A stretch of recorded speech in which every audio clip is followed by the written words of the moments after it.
তাহলে যারা পিছনে আছে তারা তো সামনে দলে যেগোবে, তাহলে সেইভাবেই সেটা করেছে। দিয়ে উনি আবার সে মাঝখানে ঢুকিয়ে দিয়ে এটা কি নিয়ম তো লাগবে নাকি করে না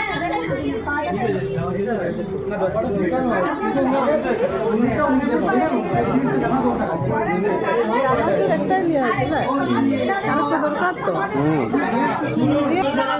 আবার একজনের কথা আঙুল দিতে আবার আমাদের আঙুল দিতে আবার ওদিকে আঙুল দিতে কথা আমাদের কেন আঙুল দিতে ভিতরে বলতে গেলে আপনি লাইনে ব্রেক করছেন, লাইনে যাতে কেন ব্রেক করছেন? আঙুল তুলে বারবার কথা বলবেন আপনি, কাকে আঙুল তুলছেন?